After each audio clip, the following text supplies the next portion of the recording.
नमस्कार दोस्तों। मैं MS वर्मा अपने YouTube चैनल क्राइम डायरीज 9 पर एक रियल स्टोरी लेकर के आपके सामने आज पुनः आया हुआ हूँ। जो आज की घटना है, जैसे महाकुंभ चला था, महाकुंभ मेला में तमाम तरह की घटनाएं हुई थी, तमाम तरह के किस्से बने, यहाँ तक आपदा भी आई, विपदा भी आई, कुछ लोगों को लाभ मिला, कुछ मौत के गर्त में समा गए। तो ये कुंभ चला तो उसमें कहानी बनी। शादी विवाह भी एक कुंभ नहीं है, महाकुंभ नहीं तो कुंभ तो है ही है। और जो शादी ब्याह हो उसमें कहानी ना बने, ऐसा हो ही नहीं सकता है। तो आज भी ये जो कहानी हम आपको सुना रहे हैं, आज भी ये कुंभ ही जैसी कहानी बन के निकल के आई है। कभी कभी मजाक जो है बड़ी बड़ी सजा बन जाती है और बड़े बड़े काम बिगड़ जाते हैं। हुआ भी ऐसा ही कुछ है। जो आज की कहानी है वो उत्तर प्रदेश में एक पुण्य नगरी, कृष्ण की नगरी जिसे मथुरा कहते हैं, आज की जो कहानी है वो मथुरा के इलाके में एक जगह पड़ती है, उसका नाम है सुरीर। सुरीर इलाके की ये कहानी है। 7 नवंबर 2025 दरअसल सेपऊ से बारात आती है। सेपऊ से बारात आती है, मथुरा में बारात आती है। सुरीर थाना क्षेत्र के अंदर जो गांव पड़ता है उसमें बारात आती है।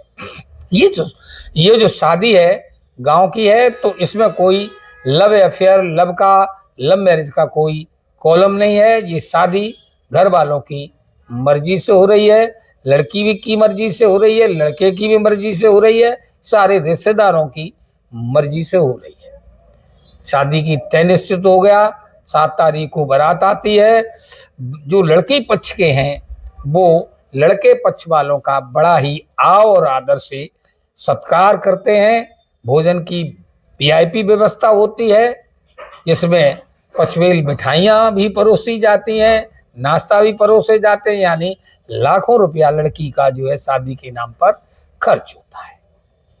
बारात आ गई, बैंड बजता है, दूल्हा घुड़चड़ी करता है, कुछ लोग गाना भी गा रहे हैं, लड़की की सहेलियां मंगल गीत गा रही हैं। बारात में आने के बाद लड़का मंच पर पहुंच जाता है, बरमाला हो जाती है, कोई दिक्कत नहीं है। बरमाला के बाद और जो रस्में होती वो भी हो जाती हैं। उसके बाद सारे लोग आराम करने चले जाते हैं। उसके बाद जो टाइम पंडित जी ने निकाला था शुभ मुहूर्त का, शुभ मुहूर्त में भावरे पड़ने हैं, शुभ मुहूर्त में शादी होनी है, ये सारी रस्में होती हैं। अब बात आ जाती है कि लड़का जब है मंडप पे जा रहा है, कन्यादान पांव पूजी होती है, उस वक्त शायद जूता की रस्म की चोरी की। हमारे हिंदू विवाह संस्कार में एक रस्म है जिसमें जूता चोरी भी दूल्हा की जाती है। उस वक्त मानता रही होगी, जब ये संसाधन नहीं रहे होंगे तब जूता चोरी एक बहुत बड़ी घटना रही होगी, क्योंकि उपाने जाना, पैदल ही लोग आते थे बारात में, बैलगाड़ी से आते थे, जूता की बड़ी कीमत उस वक्त रही होगी, तो उस वक्त जूता चोरी होती थी। जो भी उनसे बन पड़ता था वो दूल्हा पक्ष के लोग लड़की पक्ष को, यानी साली को, जो साली चुराती है जूता, तो उसको जो पैसे वैसे दे करके जो है, या नेक बोलते हैं, रिश्वत नहीं नेक बोलते हैं, उसको नेक दे दिया जाता है। आज चलन है अंगूठी का, नेकलेस का, तमाम तरह की जिसकी जैसी सामर्थ है वो इस हिसाब से जूता चुराई की रस्म में पैसा देता है। यहाँ भी इस लड़के के साथ भी यही होता है। जब वो शादी पर पहुंचता है मंडप पर, यानी कन्यादान वगैरह पर, तो उसका जूता भी उसकी सालियां चुरा लेती हैं। ठीक है, कोई बात नहीं है, साली चोरी होती है। अब बात जब वही बात आती है, साली कहती पैसा दो, नेक दो और अपने जूते ले लो। मगर अब माने दूल्हा कहता तो भाई पैसे बताओ कितने आपको चाहिए।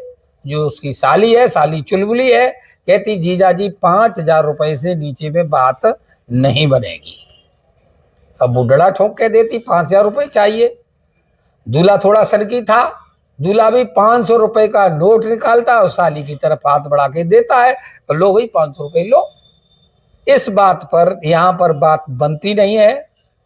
और बात जब बनती नहीं है, एक कहानी मैंने बताया, बातन बातन बतबड़ हुई गई, बातन से बढ़ गई तकरार, बात के ऊपर गाली हो गई, फिर छाया क्रोध अपार।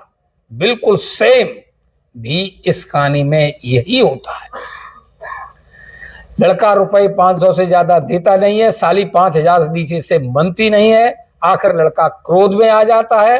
क्रोध में आने के बाद वो लड़का जो है गाली बकवास बकने लगता है, बातन बातन बतबड़ हो गई, बातन से बढ़ गई तकरार बढ़ जाती है, गाली गलौज हो जाती है।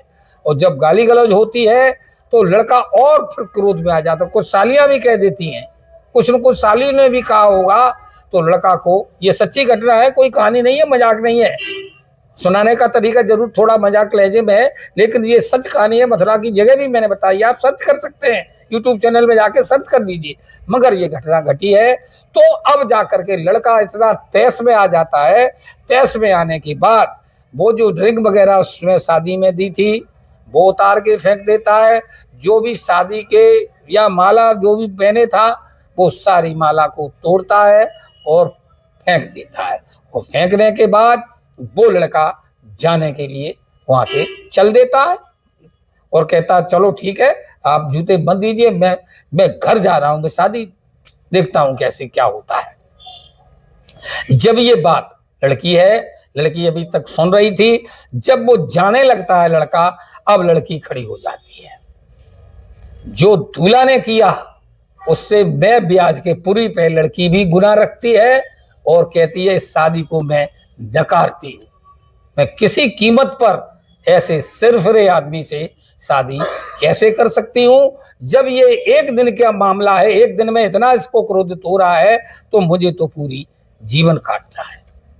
लड़की मना कर देती है। बारातियों में, घरातियों में, रिश्तेदारों में जो वहां हैं और यार दोस्त है, एक तरह से दोस्तों हड़कंप मच जाता है। अब क्या होगा? अब लड़की मंडप से वहां से चली जाती है घर में और लड़का भी उधर से चला आता है। आखिरकार को अब जूतम पैगार की नौबत आ जाती है। यहां तक तो ठीक था, बंधक बारातियों को जो है लड़की वाले बंधक बना लेते हैं। अब बड़े समाज के कुछ बुजुर्ग लोग होते हैं, शादी में लड़का हो तो गोलियां चल जाएगी, इसीलिए जो बुजुर्ग लोग होते हैं जिन्हें देहाती भाषा में 60 गांठ का बडेरा बोलते हैं, कहते हैं शादियों में बुजुर्ग आदमी को ले जाना बहुत ही जरूरी है और होता भी जरूरी है। और यहाँ पर भी उस शादी में 60 गांठ के बडेरा ही काम आते हैं। अब बुजुर्ग लोग बैठा ले जाते हैं, बुजुर्ग लोग तय करते हैं, कहते हैं जात बिरादरी का ही मामला है, अपने ही समाज का मामला है, जो बदनामी होगी वो अपने ही समाज की होगी।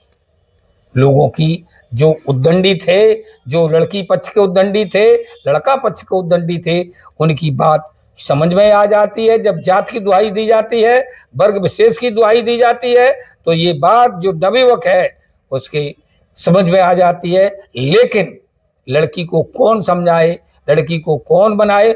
लड़की ने एक जिद कर ली, किसी कीमत पर हमें शादी नहीं करनी है, ये रिश्ता हम तोड़ते हैं। बुजुर्ग ही मजबूर हो जाते हैं, किसी के साथ जबरदस्ती की ही नहीं जा सकती है, ये तो फिर तानाशाही हो गई, तालिबानी सजाएं हो गई। फिर ये तय होता है कि देखो भाई जो हुआ सो हुआ, दोनों की बदनामी हुई, शुरुआत लड़के ने की, अंत लड़की वाले ने कर दिया। तो शादी में जो भी खर्च हुआ है अब तक, चाहे वो दावत का रहा हो, चाहे बैंड बाजे का रहा हो, जो भी खर्चा हुआ है, अब ये तय होता है कि ये खर्चा लड़का वाले लड़की वाले को देंगे, लड़की वाले को देना होगा। लड़का पक्ष के भी समझदार लोग थे, पक्ष फैसला हुआ तो फैसला माना जाता है, पुलिस आती तब भी यही होता। तो आखिरकार को वो जो पैसा है वो उनको भुगतान किया जाता है।